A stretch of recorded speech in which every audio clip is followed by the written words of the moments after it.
Welcome to Rogers TV's COVID-19 local update. Over the next half hour, we will be talking to you about the situation in the area and tips on what to do during this time. I'm Anandi Carroll-Woolery.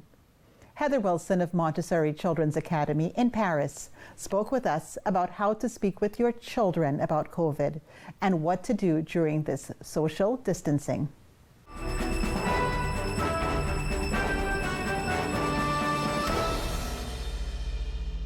All right. Hi, everyone. My name is Heather Wilson. I am the owner and director of Montessori Children's Academy in Paris, Ontario. We service family and children from birth until the age of 6 years. So a lot of people are feeling anxious. There's a lot of fear, a lot of unknowns, because of course we've never experienced this before. And as adults, we have a responsibility to be careful that we don't impart our own fears and anxiety on our children. I think it's important to answer their questions with honesty and be upfront, but being mindful that when you're speaking to small children, you need to be simple in your responses and not be imparting all of those fears that you may harbor and carry yourself. I guess the biggest thing is making sure that children know that they're safe and secure and that things in their household are going to be a little bit different, but that everything will be okay. And I guess reassurance is probably a key factor to include in any conversation that you might have. And my advice for the grown-ups is keep your grown-up conversations, and make sure those little ears aren't hearing what you talk about, because sometimes their interpretation of what they've heard transpire between two or more adults can be actually more fear-filled than if you answer their questions directly. So together time, this is taking it to a whole new level for sure for many of us. I think my best advice for our families and people in the community is, you know what, embrace this time together as a family, because we can certainly use it to improve our relationships. And with young children, I think it's important that we bring them into our family routines, household habits. There's lots of things that they can do, but I think one of the key words, and I've just mentioned it, is routine. Build a routine as quickly as you can, because then it helps a child to anticipate what comes next. It sets clear expectations, and it supports them in feeling comfortable in the new environment, if you will. I mean, their households aren't new, but it's a new situation. So things like getting up, expecting, small children even, they love being a part of preparing food, having the expectation that they're going to make their beds. And it's okay, moms, if it's not perfect and there's a few lumps and bumps. Let them take ownership and responsibility for things they can. So if you're doing laundry, why not let your 3-year-old sort the socks and put them into a bundle together? There's lots of different ways. Sure, use the internet. I can't even begin to share the number of resources that have been put out there. Companies have been incredible at putting opportunities online for families to utilize. You can do a virtual trip to a zoo or to a museum. There's also one company on Amazon that is offering all their ebooks for free because we can't access our libraries. So definitely use the internet as your resource, but I would highly recommend setting screen time for your child. Do not allow them to sit in front of an iPad or a screen all day. That's not going to be the best option for any of our children. Right now, we still have the opportunity to be outside. The weather is, although it's not perfect, it's still offering us conditions where we can be going for a hike or taking out a scooter or a bike. But I think it's really important that we maintain as a sense of normalcy and a sense of routine for the youngest members of our community. Here are the closures in the Kitchener area as of March 20th. All city-run cultural and recreation facilities. All city-run programming and activities. All city-run community centers, arenas, and pools. Conestoga College, Kitchener campuses. The Femme Folks Fest. The Shore Center. The Kids Ability Center for Child Development. The Greater Kitchener-Waterloo Chamber of Commerce offices, and the interiors of all restaurants, excluding takeout and drive-through. Next, we speak with Mike Braga, Senior Vice President of BDO Canada Limited, about your finances during this pandemic. I'm Mike Braga. I'm a Senior Vice President with BDO Canada Limited and a licensed insolvency trustee. And so my job is to sit down with people who are experiencing financial difficulty and talk about financial solutions for them. So we already know that going into this crisis that the majority of Canadians, 1 in 3, we're already living paycheck to paycheck. And so with the news hitting that many people are encountering layoffs or they're expected to stay home and take vacation, there's going to be a lot of reductions of income. So already people that were being stressed are going to be pushed to the brink right now. And if we don't put a plan in place, an effective plan in place to manage the next 3 months, essentially, we're going to see a lot of people having to dip into credit, to their credit cards and lines of credit and other forms of credit in order to make ends meet. And we know when we do that, it comes with the high price of interest.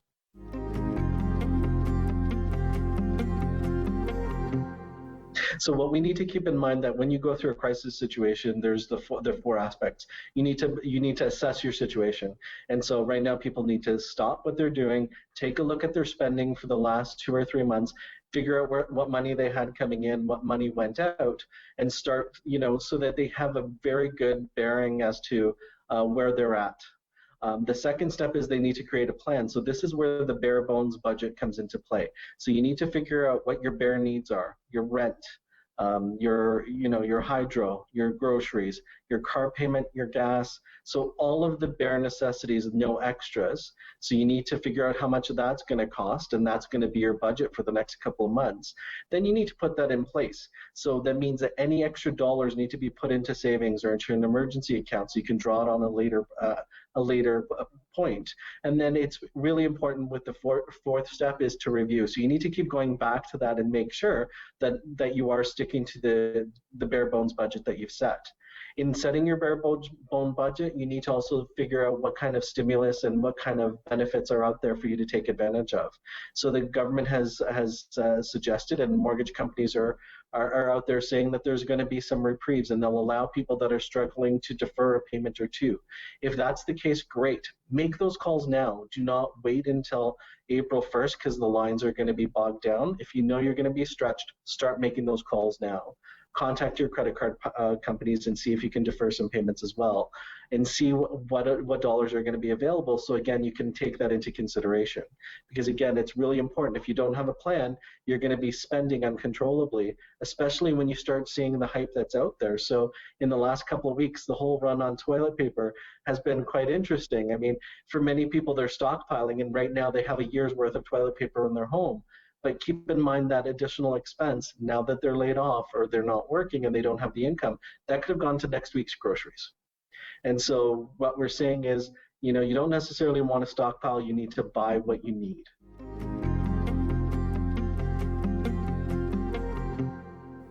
So if they can wait, they should do nothing.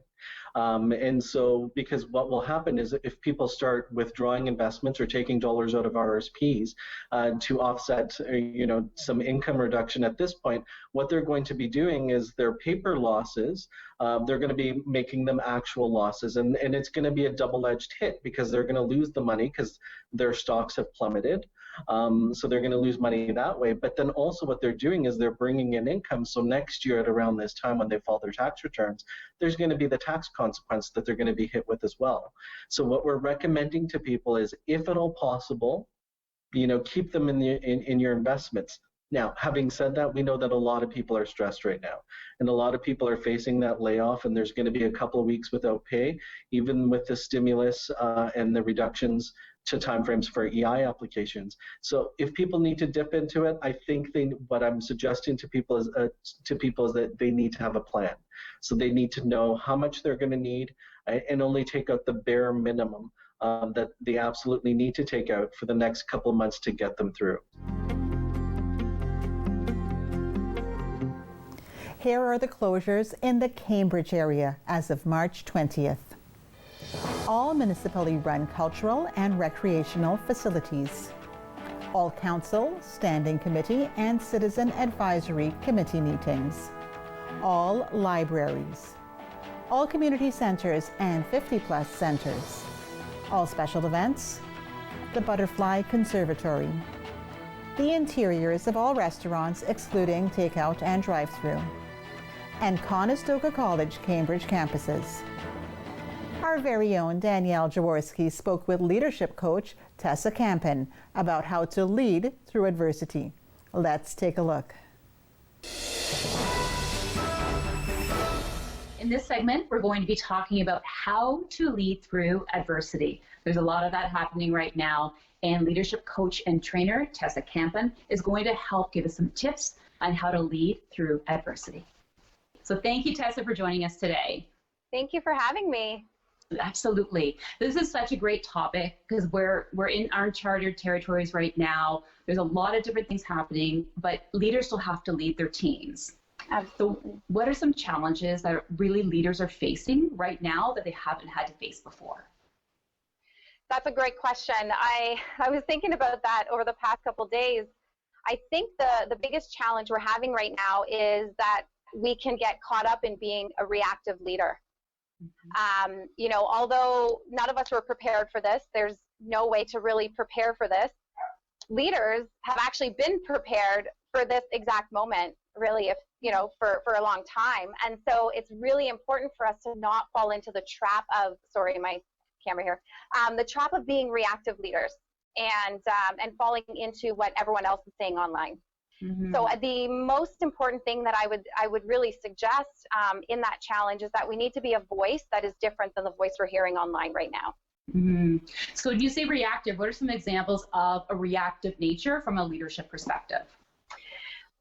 Most of us, leaders or not, we are feeling anxiety, as you shared, in the beginning, worry, fear, and those are all emotions that anyone will be feeling right now, whether you are a leader or someone that I am or you are leading. And those are all normal fears, but we can't be feeding those fears as leaders. We can't be, voicing that we're afraid and sharing that we're fearful and buying into the fear and feeding that. We need to be sharing a voice that says, I understand what you're going through. I'm going through this as well, but I know that together we can get through this. And it's really important that we don't mislead people and think, I have all the answers, because we don't have all the answers. But together, we will get through this. Together, we will find the answers, and we'll make it through together as a team. And like how you're saying, it's together. You don't have all the answers, because a lot of times leaders think that they have to have all the answers. Yeah. We're not immune, right? As leaders, we're not immune to what's happening in the world, and we're so used to being in charge. We're so used to normally calling the shots and being prepared for lots of things that happen in our business. But when the world comes at you with something like this, it's time for you to realize, okay, we're not immune to what's happening. And just be willing to step up and go, okay, how can I lead my team? How can I lead those that I serve through this with confidence that we're going to make it through? Even though we don't know how yet, we're going to make it through.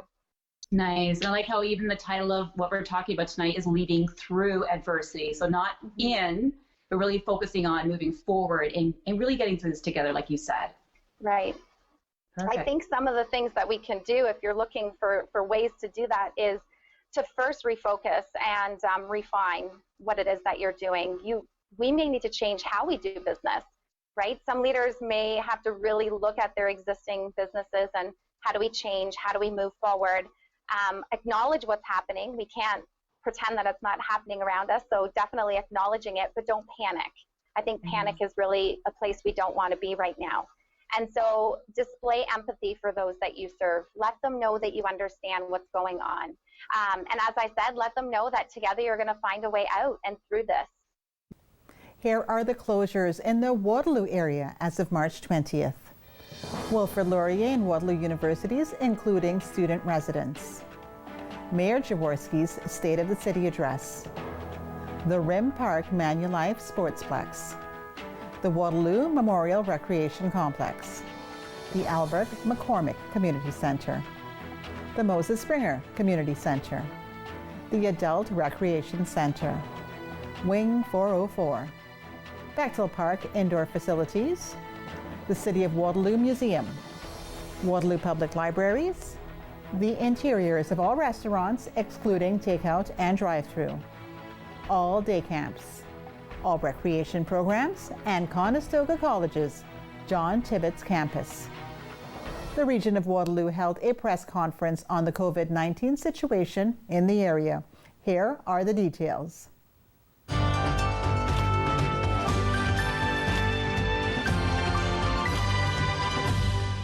As of this morning, we have 2 new cases of COVID-19 in Waterloo region. One of these 2 new cases is currently hospitalized. This means that in total, we have 14 cases that have been confirmed positive. The total number we have tested is 667. Of that number, 385 have been confirmed negative.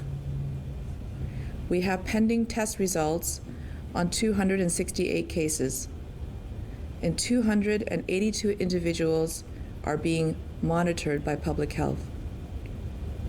As a further update, case 3 has now left the hospital, which means we have 1 hospitalized case among the 14, and the others are self-isolating at home.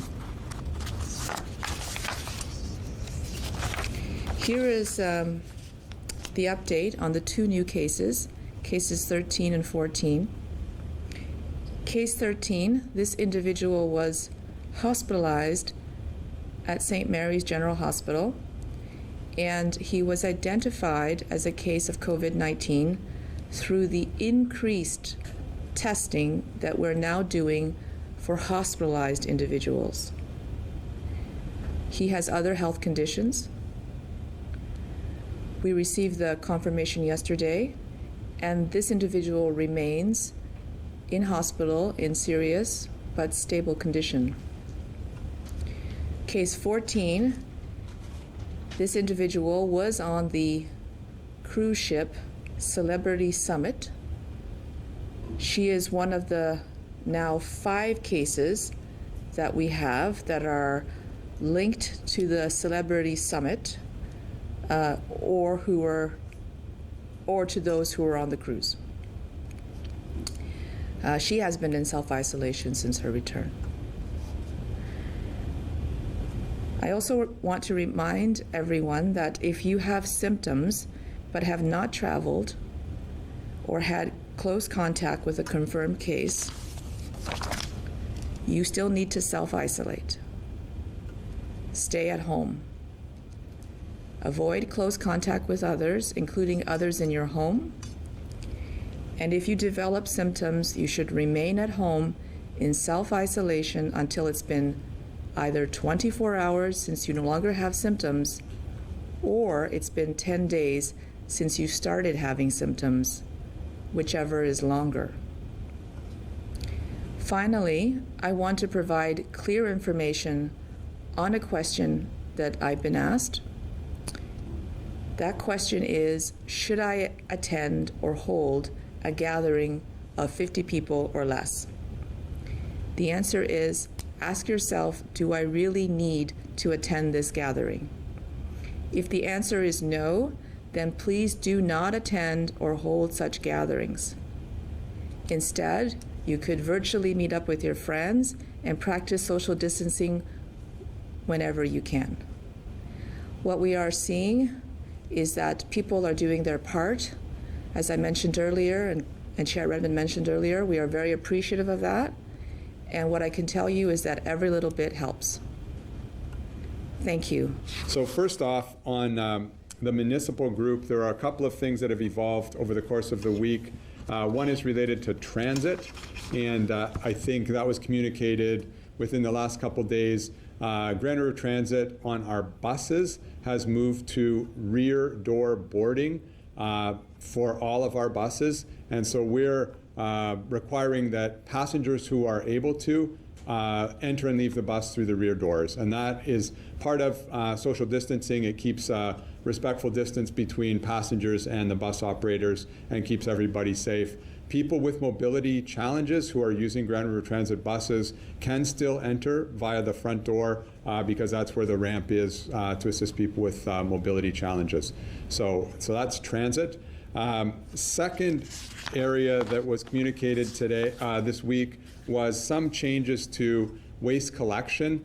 And again, these are measures to, again, try to keep everybody safe, including the people who are picking up our recycling and garbage. So some of the things that are being requested is placing used tissues and napkins in the garbage rather than the green bin, using liner bags, paper or compostable in the green bin, putting all garbage in garbage bags, not loose in garbage cans, and if you are sick, placing any items that have come in contact with your mouth, nose, or eyes into the garbage. This includes items that you would normally put in the blue box, such as water bottles, pop cans, milk juice.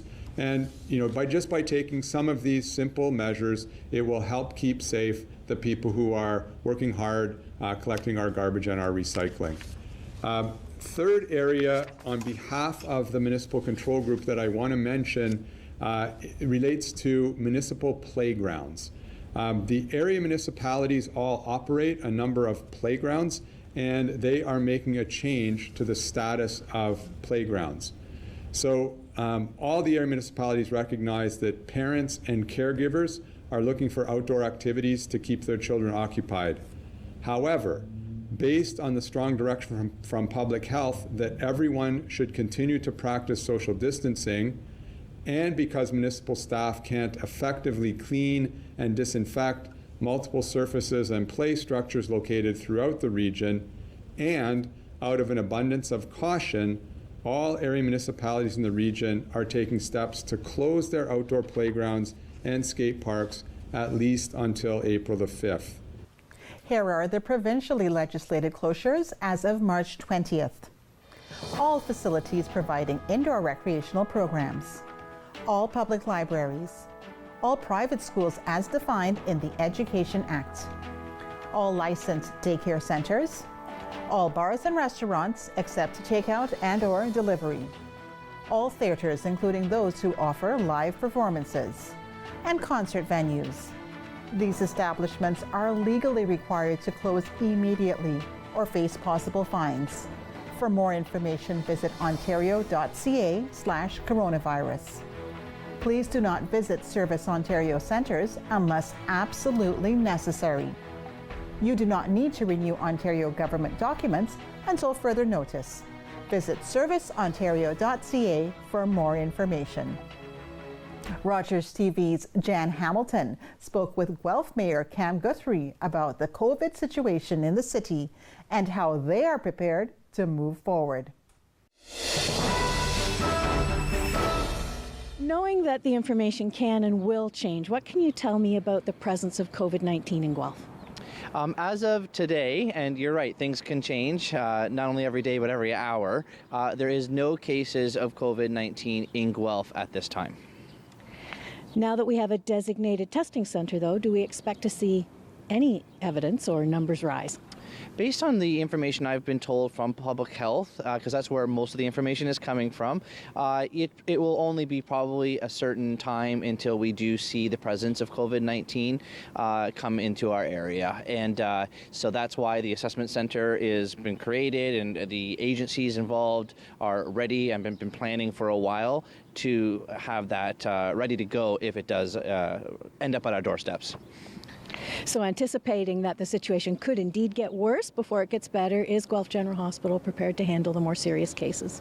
Oh yes, I have full confidence in them. Now the city, doesn't run the hospital. That's run by the CEO, the board of directors there. But from my conversations with them and knowing what they're doing for being prepared, they're doing just excellent work. Having the assessment center separate from the hospital, I think, was a smart move to begin with. And then secondary, just yesterday, they planned on stopping elective surgeries to, again, increase capacity for rooms and doctors and nurses and the availability for people if it does get to a worse point where they need to help people with respirators and all those types of issues in those areas that would normally be taken up. So they're already planning ahead, and they're doing a wonderful job. So we hear the term flattening the curve, trying to stay ahead of everything. Let's talk a little bit about the preventative measures that the city has taken. Tell me about cancellations and closures. Yeah, so since last Friday, it was sort of a little bit of a slow drip at the beginning, and then all of a sudden, boom, stopping rec centers, our March break programs, things like that. And then over the weekend into this week, it's just become everything is shut down now. And we have obviously services such as, curbside garbage collection, and of course our emergency services are all running. But we've shut down everything else from a public entry area like City Hall behind me, other rec centers, and the museums, the libraries, things like that are all shut down at this time.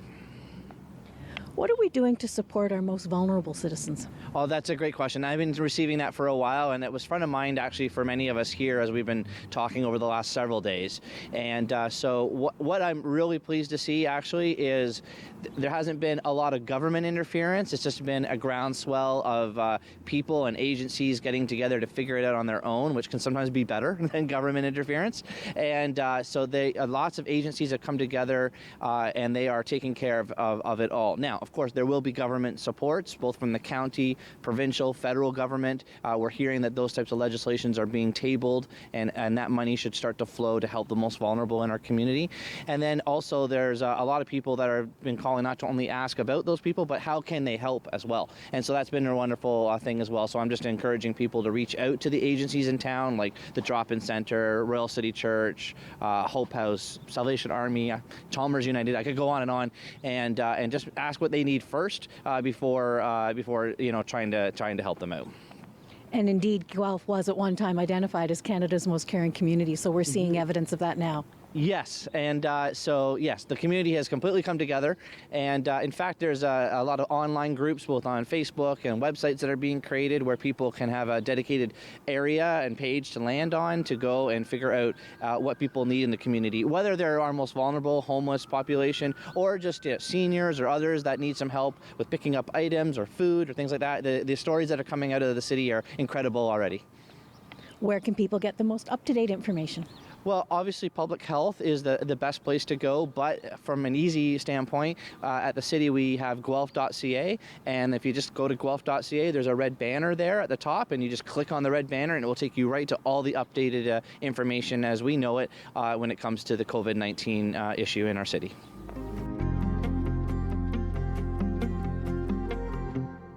Rogers TV will have COVID-19 updates as they come out. Stay tuned to Channel 20 to stay informed about the situation in your area. Thanks for watching.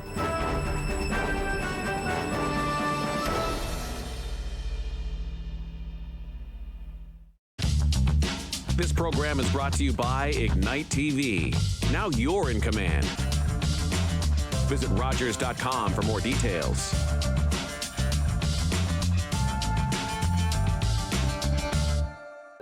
Call the Rogers TV viewer response line, email us, or connect with us on social media.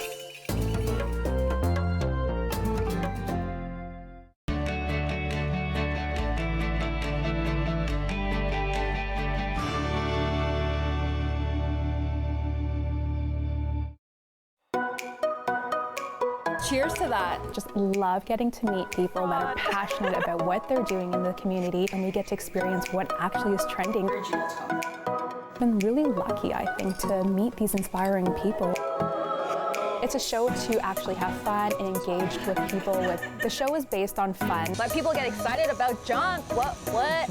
And inspiration. Watch #Trending with Aaliyah Thursdays at 7 p.m. on Rogers TV. Candid talk. I don't believe in retirement, so I do not believe in retirement as far as doing less. Yes. With local entrepreneurs and small business experts. I believe in jumping, and boy, did I jump. People that come have never painted since finger painting in kindergarten. How do you know who to listen to and which ideas to take? Because you can't do it all. Join Linda Ockwell-Jenner and Steve Bentley for The Small Business Show. The Small Business